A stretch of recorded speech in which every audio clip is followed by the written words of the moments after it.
Iya Bagong, nggih pukulun karo sapa kita? Piyambakan ngerti dalan ing nganjuk ana ing Kayuwangan. Nggih nadyan keblusuk-blusuk ning kula tanglet-tanglet mergi wonten dalan mergi ing nganjuk wonten ing Kayuwangan jebul munggah gunung dhuwur banget.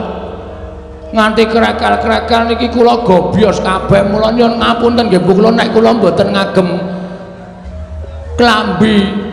Ora apa-apa Bagong, nune nggih matur sembah nuwun. Tawar kencang warudaya Mbak Pakpong, Mbak Pakpong. Bu bolong kali codhe sapa sing gawe? Bagong padha raja sak prapta kita. Niki sinten niki? Ulun Bathara Antrada. Oh nggih, kula mun tau ngerti. Pukulun Bathara Antrada wilujeng bekti kula kunjung nggih pukulun. Ya ya ulun tampa. Pangestu ulun tampanana ya Bagong. Kula pundi nggo jimat paripe. Dayanana ing kasantosan. Iya Bagong nggih. Bagong Padaraja sak prapta kita. Niki sinten niki? Ulun Bathara Indra. Oh, nggih nggih nggih. Kancane Dono Kasino dudu. Ulun Bathara Indra. Kowe ngawur iki Dono Kasino iki ra nggon film. Nggih, pukulun sok nonton. Iya ya. Wah, jan. Nggih padha kula ya penggemar. Iya ya wis malah rekoso aku iki. Jane rasa nyaut omongane Bagong malah tekan dindi. Pukulun Bathara Indra wilujeng bekti kula kunjuk pukulun. Iya ulun tampa pangestu ulun tampanana. Kula pundi nggo jimat paripe Bagong Padaraja sak praptamu. Wilujeng piye kabare Kanjeng Rama pukulun? Rama sapa? Rama pukulun Sang Hyang Ismaya. Semar lho. Iya. Sehat alhamdulillah. Lho sampean kok nyeluk Semar kok Rama pukulun? Aku kuwi putrane Sang Hyang Rama pukulun Ismaya. Aku kuwi putrane Semar. Wah, lah bapak ki anake ting tlecek. Nang ndi-ndi ndek anak nang ndi nom-nomane nakale ra jamak-jamak kae mesti. Ora perkara nggon kuwi nanging aku kuwi putra sing dadi dewa. Wah, ngoten. Iya. Nek ngono sedulur kali kula kali Gareng kali Bak Petro. Iya, sedulur. Wah, lah kok beda ya bumi langit. Sampeyan iso dadi dewa mukti ngawi bawa Nyakrawati mbau denda.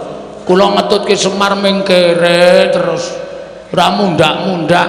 Iya, Bagong pestine dewi-dewi. Nune nggih. Bekti kula nek nyeluk napa? Ya sakarepmu. Kula karo sampeyan tuwa sapa? Aku dhewe ora ngerti takono bapakmu Semar. Wah, wis kacau iki silsilahe.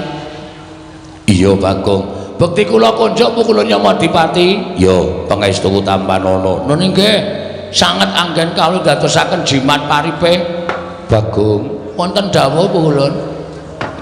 Ana apa Bagong kita sowan ngane-anehi teka dadi gegering Kayuwangan, hawa panas sing semundul ana ing Kayuwangan. Ana kawan Bagong matura, yen darbe panjaluk tumuli matura, yen darbe pitakonan tumuli takokno marang panjenengan ulun. Ulun bakal nampa ingkang dadi atur kita Panakawan. Matur sembah sewu nuwun tanpa pepindhan pukulun. Wale-wale menapa? Sowan kula ngersa paduka Hyang Pikulun menika estunipun nuruti kali ati kula pukulun.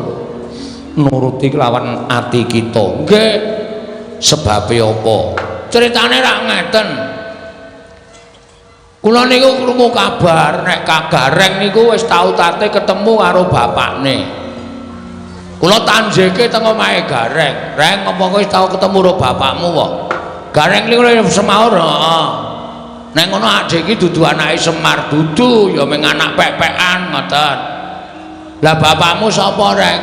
Bapakku ki padha karo bapakne Petro, tunggal bapak. Terus kula mara tenggene Petro. Truk, ngoten niku. Apa bapakmu karo bapakne Gareng ki padha apa? Padha. Nek ngono kowe karo aku barang ki padha tunggal bapak, ora. Kowe ki beda dhewe. Ngoten niku. Lah terus bapakku sapa, Truk? Bapakmu ya Semar kae. Monggo ati kula niku jane ora pas. Nek kula ngrasake anak Semar niku mboten. Wong Petro karo Gareng kowe bapakne beda kok. Ngoten. Nggih bener nek Semar niku ya anak-anak. Ning anake Semar niku do dadi dewa. Mula sing dijak medhun ning jagat niku mung anak-anake kuwalon. Sing dijak sengsara niku mung anak-anake kuwalon. Terus kula takon kali Gareng, "Lah anakku, bapakku sapa, Reng?" "Ya mbah, ngoten niku. Kelara-lara kula 7 dina 7 bengi ora doyan mangan. Meneng mawon kula teng omah mikir nganti rambut kula sing ngarep rontok niki. Niki mergo kula mikir wong tua kula niku jane sapa. Ora mungkin nek kula niku urip kok mlethek saka watu. Niku mboten bakal kelakon." Tumuli kula rembugan kali bojo kula. "Bojo kita nggih. Yem Tariem. Bojo kita jenenge Tariem." "Nggih. Malah durung ulun catet. Yen to ulun kagungan titah Alam Dewi Tariem." "Mboten Dewi. Niku mboten anake ratu, niku anake tani kok." "Iya Bagong." "Nggih. Lek kula ketemu teng Gubuk Asmara." "Iya Bagong." "Nggih. Pripun meneh sing jeneng jodoh?" "Lah iya lah nggih. Piye aku kok ngene iki, aku kok kaya rumangsaku kok kaya urip kok ora ndek wong tuwa ta, Yem. Nggih sampean pripun carane Pak goleki bapak? Bapak sampean iku sapa?" "Bapak kuwi jarene ya Semar kuwi." "Bojo kula wae ora yakin kok. Nek kula niku anake Semar, rupa ya beda, kesenengan ya beda, hobi ya beda. Semar niku hobine wedangan kali pacitan, kula hobine nyopet. Lah beda to? Pun beda, dadi mesti enten darah sing mengalir teng kula nek pancen kula niku anake Semar." Nah terus kula rembugan kali bojo kula ngene wae, Yem. Nek aku ora iso nyembah wong tuaku, aku ki isin, aku ki wirang. Mula nek aku goleki bapak piye? Ah monggo Kamas. Kamas pangeran ajeng kesetindak. "Pangeran sapa?" "Pangeran anu bojo kula nek ngundang kula pangeran." "Oh. Mboten napa-napa kan wis aku gelem ngepek kowe Yem nek kowe nek nyeluk aku pangeran, mboten nek omah. Sepriki niki nek ajeng tindak goleki bapak, nggih monggo. Ning kowe tak tinggal suwe lho Yem, mboten masalah ngoten. Mengko nek kowe kangen piye ora? Bojo kula niku Semar ra nggih tesih kathah tangga teparo to, Mas." "Anjen bojo kula niku tilas wong nakal." "Oh iya. Ning kula slametke saking lubang napa jenenge kenakalan, kula entaske. Dasane iki dadi wong apik ya mung iso gala-gala kumat." "Iya iya. Ora apa-apa. Anak kula sing cilik dhewe niku ora mboten padha kali kula to." "Iya iya." "Sik Basir." "Iya iya." "Niku raine mboten padha kali kula, nek mboten napa-napa tak openi jeneng kula niku seneng anu kok nglumpukke pahala." "Iya iya Bagong. Sak banjure piye?" Ah terus kula takon, aku lek arep takon endi ya saya coba bayangno. Semar tak takoni mesti lara ati, wong Semar ki bapakku angkat. Upama tak takoni Mar, bapak kuwi asline sapa? Mesti weh blegegek ugeng niku metu terus mesti. Ugek-ugeke niku wis ora bakal leren. "Iya." Mula terus aku arep takon Semar ya. Apa aku tak takon Ndara-Ndara Pandhawa? "Ampun, wong sampean niku umure karo Pandhawa niku tuwa sampean. Mboten bakal ngerti." Tak takon Sinuwun Ndarawati apa? "Ampun, nika ya tuwa sampean karo Nata Ndarawati." Lah aku terus arep takon endi? "Mang minggah teng Kayangan Surabaya." "Suralaya." "Suralaya. Dalane ngendi, Yem?" "Nek ngendikaning Kyai Sepuh kudu munggah Gunung Himalaya." Kula lakoni mongko dhuwure minta ampun. Pucuke nganti ketutupan mega niku ora saking dhuwure. Kula nggawa tampar mendaki kula niki wau. "Iya Bagong." "Nggih." Terus tekan latar sing ngombo sing panas banget jenenge napa Pulun? Repat kepanasan. Repat kepanasan riku panase ra jamak-jamak. Terus kula ajeng mlebu niku dijegat buta loro. Nggawa gada kali nggawa pedang gedhe banget. Kuwi buta ingkang tunggu kori sela matangkep. Jenenge sapa? Cingkara Bala Balapata. Kula dicegat ra entuk. Kula nekat tak tantang gelut. Loh, Cingkara Bala Balapata tak tantang perang. Nggih, asalahe kula ra entuk mlebu kok. Lho terus piye iki? Buta loro pun mati kabeh teng mriku. Lho, mati nang urip meneh. Ampun kuwatir to, sampean ora usah kaget. Kali omongane Bagong niku ampun mang cekeli tenanan. Mula kula omong niku akeh ngapusi mbangane bener e. Wah, setan tenan lah. Ini wis deg-degan e. Wis arep utusan Yama Dipati kan nitik cingkara bala-bala upata. Kula mlebu bleng. Terus wonten kayangan kula leboni bleng wonten jebule sing lenggah teng mriku dewane ngangin. Bathara Bayu. Kula sowan pukulun Bathara Guru menika dudu. Ulun Bathara Bayu. Oh, Bathara Bayu niku napa dewane ngangin. Oh, berarti sing gawe entut barang niku Bathara Bayu. Wah, jan Bagong iki didudui mriki niki kok andher para dewa akeh banget. Terus kula nyuwun dalan, nyuwun ngapunten munggah tekan mriki niki. Nah, pukulun sasampunipun kula sampun dumugi wonten ing papan mriki. Sasampunipun kula dumugi wonten ing papan mriki, kula ajeng nyuwun prisa pukulun. Sejatosipun nek pukulun menika dados dewaning para dewa mesti kemawon pukulun menika prisa. Kula niku anake sapa? Nek pancen kula niku duwe wong tuwa, nek isih urip kula paranane kula sungkeme. Ning nek bapak kula wis ora ana, kula mang duduhi sareane kula ajeng ndongake bapak. Pun niku mawon. Nek pukulun maringi prisa matur nuwun. Nek pukulun mboten paring dawuh, mboten ngertos bapak kula sinten, kula niki sowan mriki ora ming paitan nekat tok, ning wis wani mati. Wani mati kula. Estu.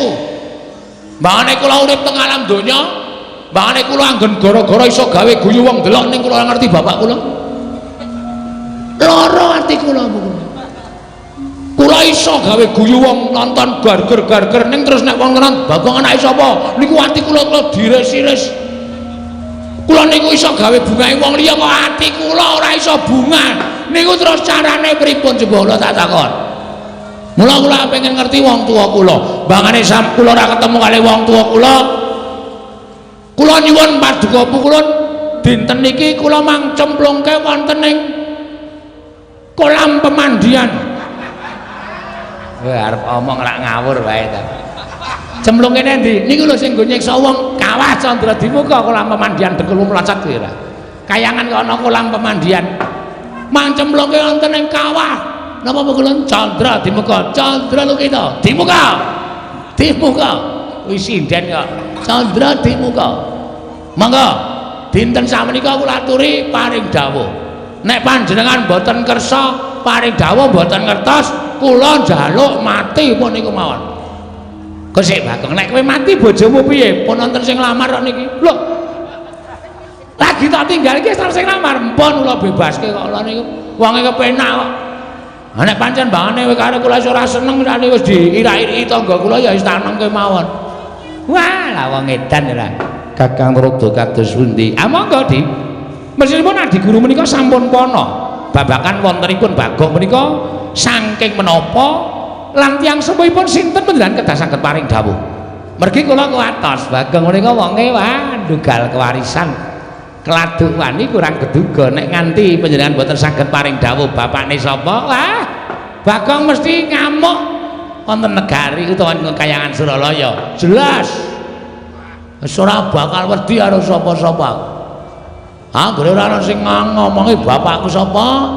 Iki ora samalang kerik anggepe kaya nendi. Tenan, kula mboten ajre karo sapa-sapa. Sampeyan ngerti to nek kula ngamuk? Sampeyan ngerti nek kula nesu?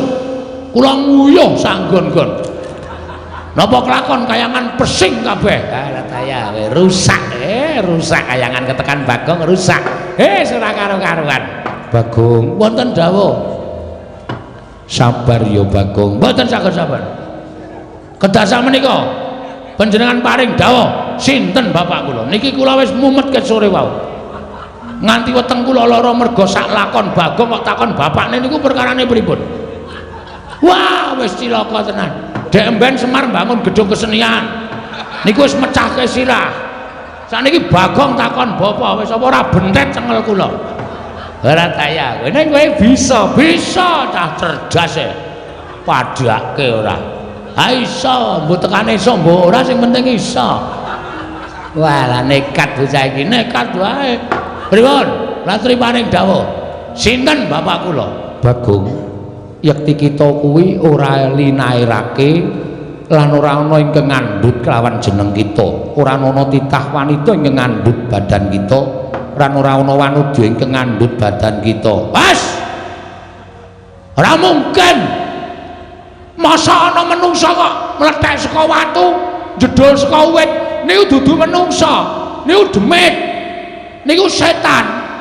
Lah Bagong niku menungsa. Niku mung wangsulane wong sing ora ngerti sapa bapak kula. Pun sampean saniki ngaku napa mboten? Bagong. Nun.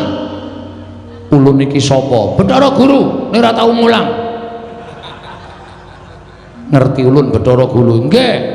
Ulun iki jejering sapa? Dewa. Wajibe titah kelawan dewa nyembah tata krama. Nek dewa ditakoni ra iso wangsulan, apa gunanya jadi dewa kok? Mboten wonten gunanipun. Ha percuma, kabeh niku sundan ngerti lelakone kok. Aja kok menungso. Kutu-kutu. Kutu-kutu Walangataga. Kutu-kutu Walangataga. Sampeyan niku ngerti apa musike. Aku mung perkara Bagong kok ora iso ngandhake. Ngene, tak kandhani. Ngopo iki cah cilik melu-melu? Wah. Cah cilik dengkul kita kuwi. Najan cilik ulun iki kamituane kayangan. Nggih. Lah kowe tak kandhani Bagong. Sejatine kowe iki ora dumadi saka utawa ora linairake dening suwijining ibu. Terus war melu-melu jawabane iki kowe. Nah, melu-melu ditanono kowe. Plotroke kathokmu. Hei. Dewa karo diplotroke kathoke ora. Tak kandhani ya. Sejatine kita kuwi ora mlethek saka watu, ora jedul saka kayu watu. Ning kita kuwi dumadi saka sabda. Sabda piye maksude? Hah? Sabda piye maksude? Kira clemongan lho iki. Iki getihku wis tekan sirah iki. Munggah angel-angel nang kayangan, tak rewangi nganggo tampar tak unggahke kaya wong mendaki nganti babak bundas. Nek ming nang kene dikandhani Bagong, kowe iki ming dumadi saka sabda, ora jelas kowe. Kesikik ta? Iki cepet iki. Ndek gang cases-cases ngono. Dumadi saka sabda kuwi merga disabda dening sawijining dewa. Ha dewane sapa? Dewane sapa?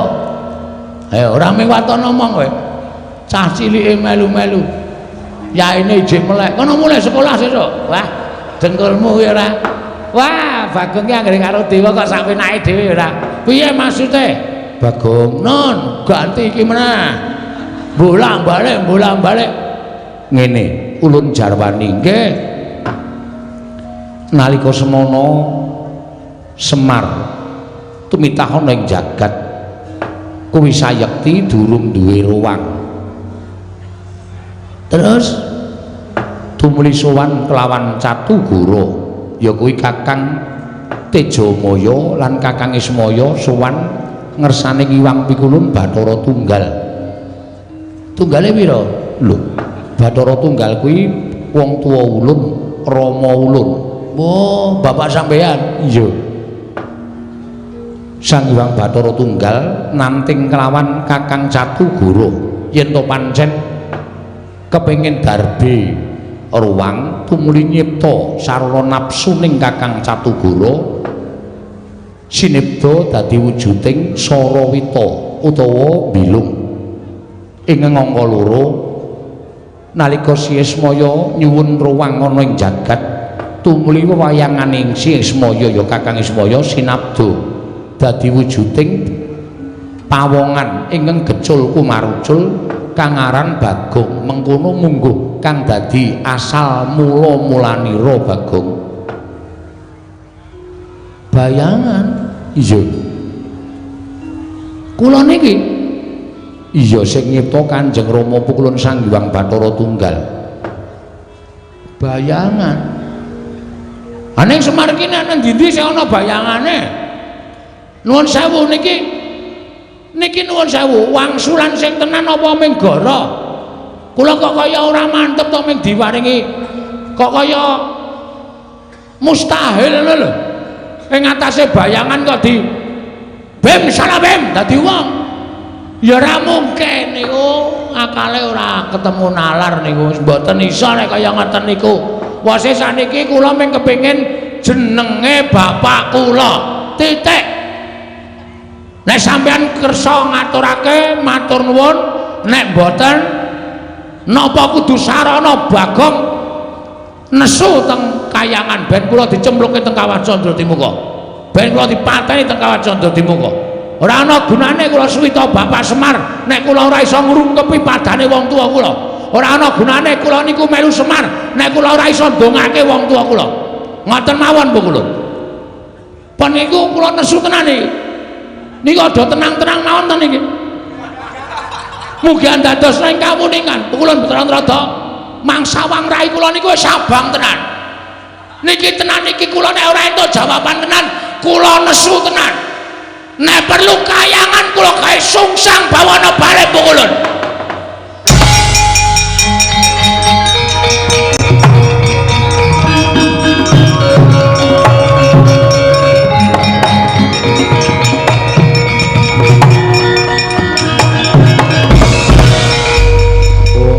Nomo sidam sekaring bawana langgeng Bagong aja kaya mengkono Bagong mundhak ora prayoga kedadeane pun kajenge lha wetena sampean wis ora ditakoni ya mung sabda-sabda saka bayangan-bayangan apa bayangan kok min sabda dadi menungsa kaya ming kaya wara ulun kok ulun kula mboten percaya iya nanging nyatane kaya mengkono as niku mung gawean sampean pokoke pukulun kersa mboten panjenengan nuduhke bapak kula nami sing kula goleki nami jeneng asma nek mboten jeneng mboten nami mboten asma kula mboten nrimakaken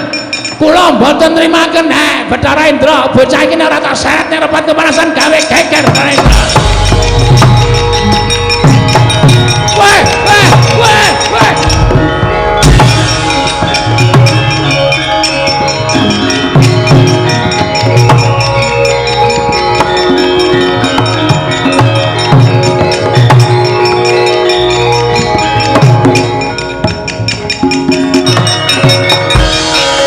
nututi lamun katututan lamun mangsa prawira diktaya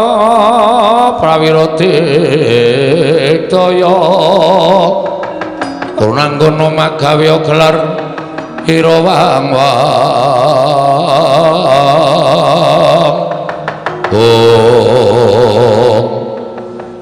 iki sing nyekep aku mau yo dasar Pranyata Bagong ulun Bathara Indra maksudnya apa? Aku tok larak tekan repat kepanasan mergo aku nampa dawuh pengendikane iki Wang Pikulu Naroda supaya kowe digawa metu nang repat kepanasan lan iki aku nampa dawuh meneh Bagong dawuhe apa?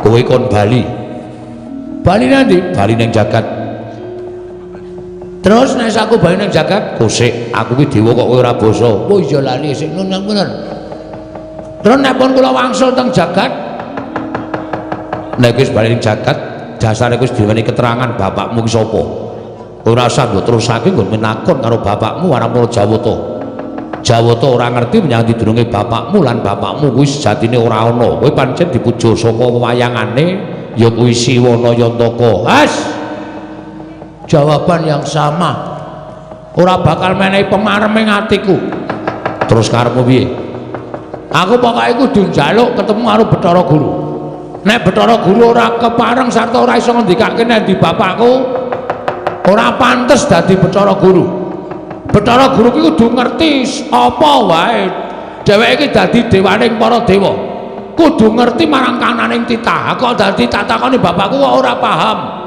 kaya ngono kok dadi dewa ora wangun dadi dewa Bathara Guru mula wektu dina iki aku ora nrimake nek Bathara Guru ngandhakake bapakku nendi kayangan tak gawe geger lho kusik apa kowe wani karo para dewa lho wis muni ngene kok dikira ora wani ta iki wis nekat nek kaya ngene iki tegese kowe wani yen wani tegese aku iki kudu peksa karo kowe Bagong terus kowe tak candhak tak uncalake saka Gunung Himalaya ben tiba ning jagat kowe bali ning papan dunungmu nek pancen iso uncalno nek ora iso ngapunten lho nek ana dewa kewirangan karo Bagong. Lho, apa kowe wani karo aku?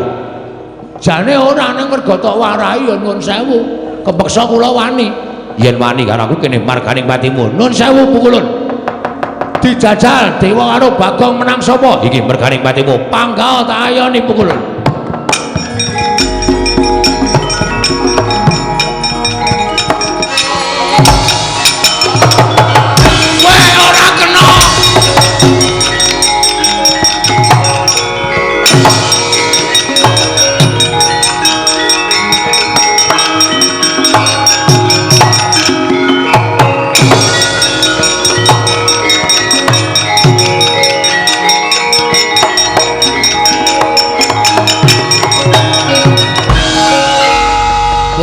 Iki aku lagi ngerti dewa ampuh ya nang kene iki. Dhek ngantem aku plak-plek mumet tak ampet kok bareng tak bales kok.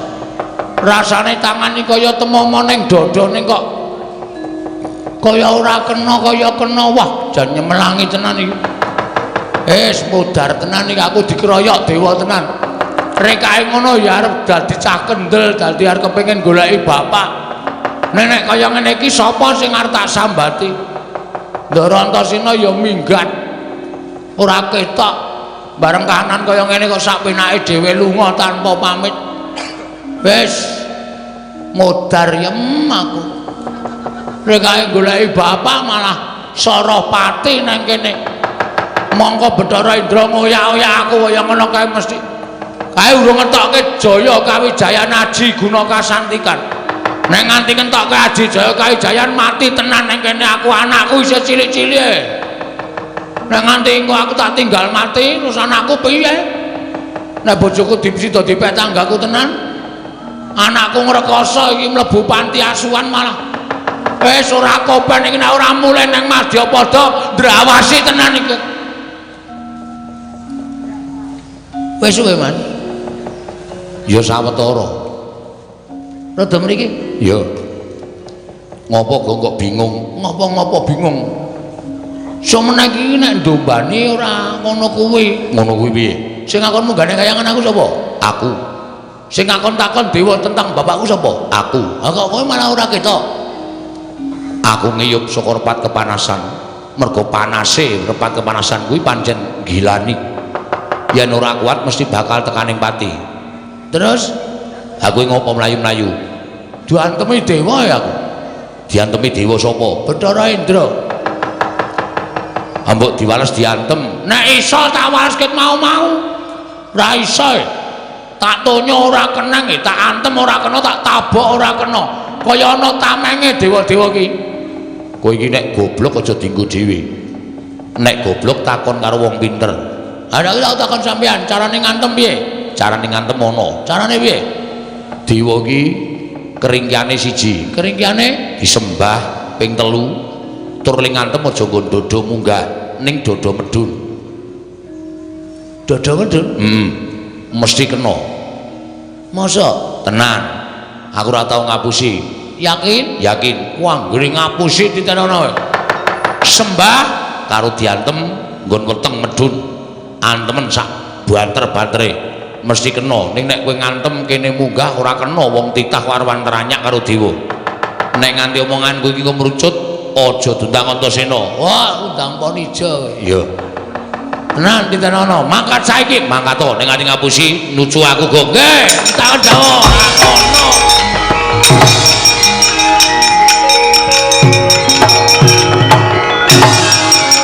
Olo, mati ya.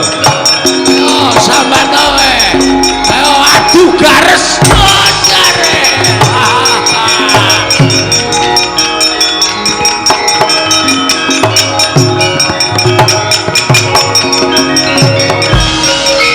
Piye, sip. Jos. Wiradal. Kena tenan, tak antem nggon weteng mudhar kowe. Langsung dekem Bathara Indra, tak du garese karo garesku. Menang endi? Menang kono e. Lho. Garesku mlentrung. Aku jenengane gares empuk kok didu ora. Pun matur nuwun nggih. Ya. Pokoke nek ana apa-apa kowe wadul aku sing ndombani karo kowe. Siap. Nek ana dewa sing ngentokke pengabaran kowe ora usah wedi. kowe matur karo aku. Oke. Wah, seneng aku ngejak sampeyan ora lunga lho. Ora. Wah, lunga titenono kowe. Dombane wong kok lunga, maju terus. Pokoke nganti ketemu karo Bathara Guru. Bathara Guru iso ngandhake bapakmu nendi? Ngamuk. Wong kowe iki wong kok ora di bapak iki ora mungkin. Kowe iki titah swantah mesti duwe wong tuwa. Nggih, matur sembah nuwun. Ayo, Amo Suramarta di dewane tunggale ayo.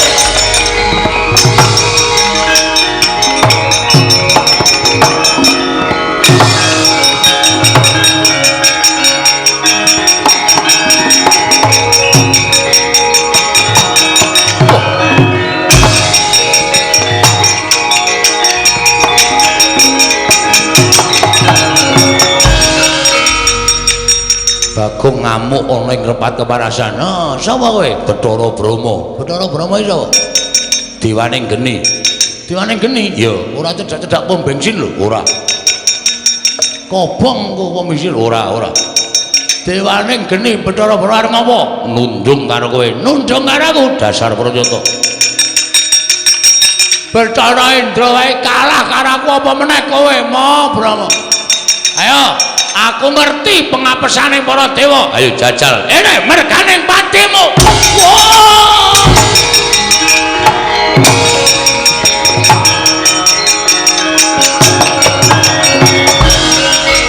Piye, Gong? Kok mung pisan lho iso? Bareng kula ngantem Bathara Brahma ora apa-apa e. Mesti ning sing lali yo. Sik. Ora e, ana, mesti ning sing lali, nyembah urung. Wah iya.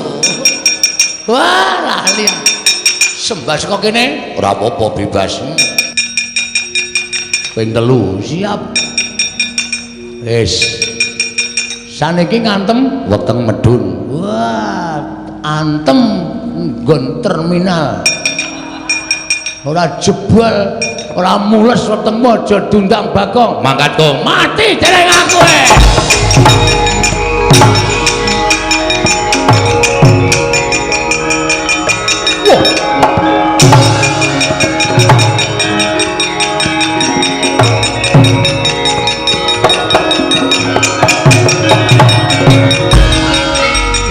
Dalah ampuh tenan kowe, ampuh ngungkuli pil pokoke. Lho kok ngungkuli pil iki ya ampuh, aku ya ampuh. Mati dening aku. Ayo, arep ngejak apa Bathara Brahma? Ora iso ngantem Bathara Brahma. Sing kandha sapa? Ora bakal iso ngantem Bathara. Sing kandha sapa? Ngati-ati ngampet sik kowe. Waduh, mati aku. Waduh. Kodar kowe.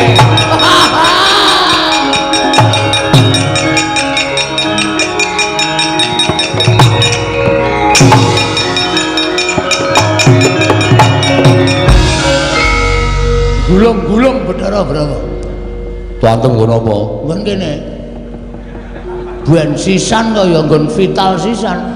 Kira-kira mati ya ben mati, dewa ora iso mati. Ora iso? Ora iso. Arep gulung-gulung kaya ngono kae iki ngrasake lara tok. Kaengku ngetokke geni, kowe nek ora ngati-ati kobong lho, Gong. Hah? Ngetokke geni. Nek ora ngati-ati kobong. Sembah ping 3 ora mandi. Dodo medun, dodone geni nggon endi? Wah iya. Kae dewaning geni, kae biasane Bathara Brahma iki nek nesu ngetokke geni, ngobong mungsuhe. Wis iki piye iki? Tanggung jawabmu no, Cina. Piye iki aku nek kanane kaya ngene iki? Ora usah kuwatir, ngejak aku iki mesti duwe penemu. Terus kowe engko nek kobong ora bakal ngrasake panas. Kok iso? Aku tak mancing ning awakmu. Nang kene? Sedeng kok? Sedeng, aku nganggo badan sukma mancing ning awakmu. Ora usah kuwatir. Pun, Kewon. Yo, metu ndi? Metu cangkem po? Sedeng ora iki? Ora sedeng. Apa kene? Kene ciut ning sok ombo barang. Moh. Mambu. Wah. Tak sabune. Kowe ngampet ambegan. Ngampet ambegan.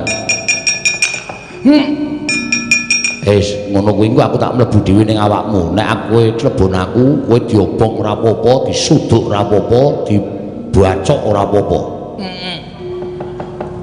Aku Aku tak mapan ning awakmu dina iki. Dadi engko nek kowe dipobong karo Bathara Brahma iki ora bakal piye-piye awakmu. Wis yo aku tak mlebu yo. Nek aku mlebu ning awakmu mesti kowe ora bakal dadi wong ringkih, dadi wong sekti. Selak modar. Lek ngampet ket mau ora gek mlebu-mlebu kowe wis. Yo. Yo.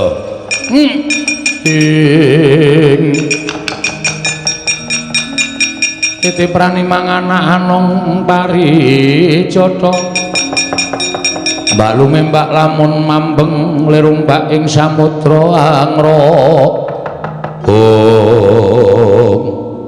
gong nun wis sampean teng ngendi aku ning awakmu lho wedane kok ora mbrenjel ya ora mergo aku alusan iya mergo aku dadi badan halus terus kekuatane kowe dadi wong didaya kula iso napa mawon iso kowe ditamani geni ora apa-apa blebeke nang segara ora mati wah lha iki wah pun sampean teng mriku mawon mboten sampe metu lho kula tak dadi wong ampuh sak lawase aja ndak tok nggo pamer ndak tok ngumuk wis saiki arep ngopo kula cobane pethoke Bathara Brahma nganggo geni nek kula kena geni mati omongane Ndarantasena ming tekan pangucap mau mboten kababar dadi pakarti ya wis jajalane ora percaya nggih tak maju alon-alon ya kono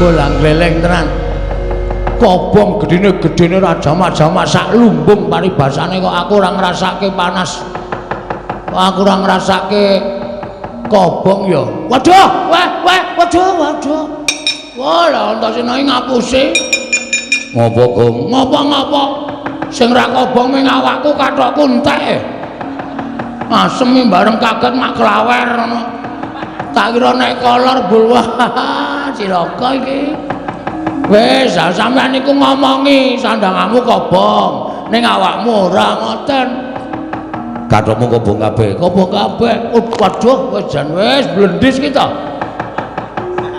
oh kobong kabeh kok rambut barang ya do kobong meng kulit tok sing ra kobong ha iya rambutmu kobong ning kulitmu ora ngrasake panas waduh gundul saren dhuwur blendis kabeh kaya ngene iki jan wis wah wis kula tak golek kanu sik tak golek gombal ya ngono ndak di sini-sini kula ora ya wis kono ganti sik heeh wis ora ketang nganggo kacu tak tutupan tak buntele men kaya lemper wis ben luweh ayo terus kok ngamuk terus ngamuk Suramrata Jayamrata imbang yen padha-padha dewa sapa wae maju mesti tak rampungi nek urung Bathara Guru ngandhake sapa bapakku tenan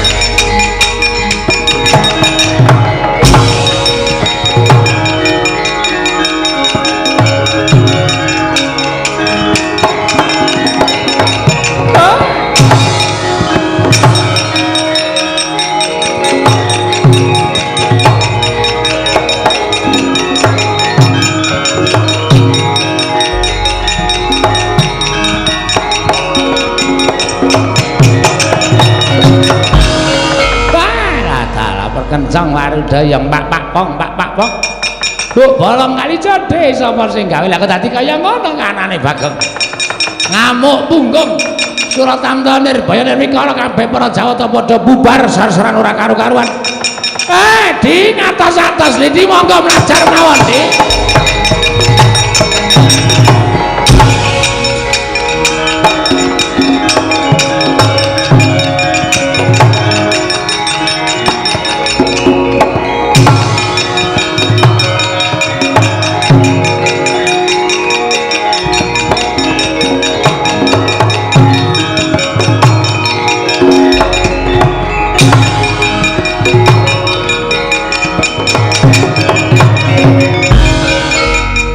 carian putra lamun ngawekasan yeka wisanggeni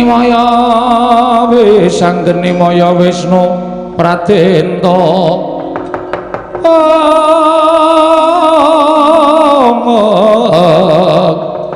wisanggeni maya Wisnu Pratenta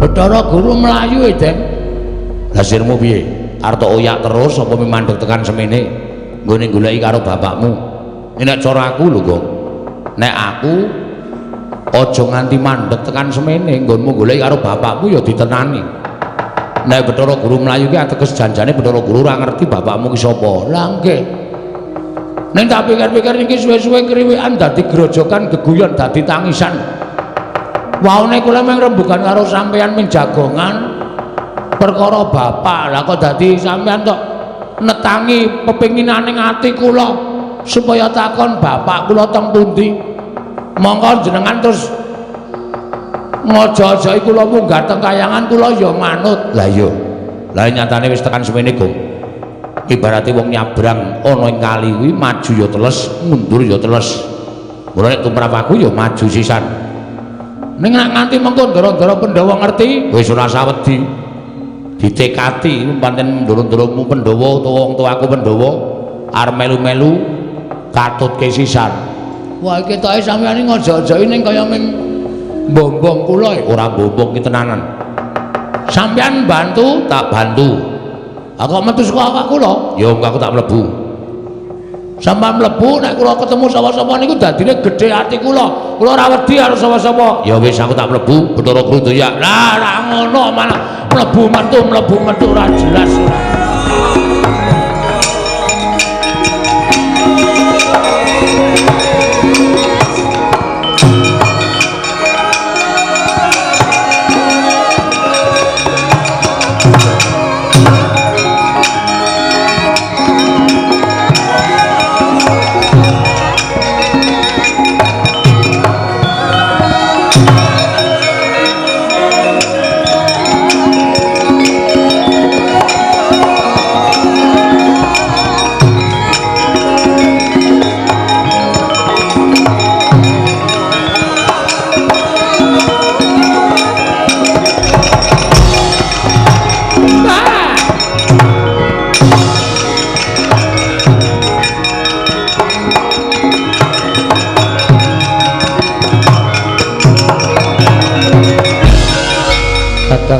kados pundi pun geger mboten kanten-kantenan wujude we Bagong jenenge we Bagong wong dugal warisan wong sak kepenake dhewe pura utawi para widodara widodari ingkang samya ngunduraken dhateng pun Bagong mboten saged kelampahan para dewa-dewa sami katriwandan nungsang puyang numbuk bentus lampahipun inggih Kakang Rada lajeng keparingipun kados pundi nyatanipun panjenengan sampun mboten saged ngaturaken sinten tiyang sepuhipun Bagong lajeng keparingipun Kakang Rada menapa kula kedah mlajar saking kayangan nek mboten mlayu kewirangan lho Dik nek mboten mlayu panjenengan badhe kewirangan lajeng mlajar wonten pundi Jana Loka kemawon sowan dhateng sinten Bagong menika abdipun para Pandhawa dilapori nek Bagong kurang ajar mesti kemawon Bagong badhe nampi pidana saking para Pandhawa nggih monggo Kakang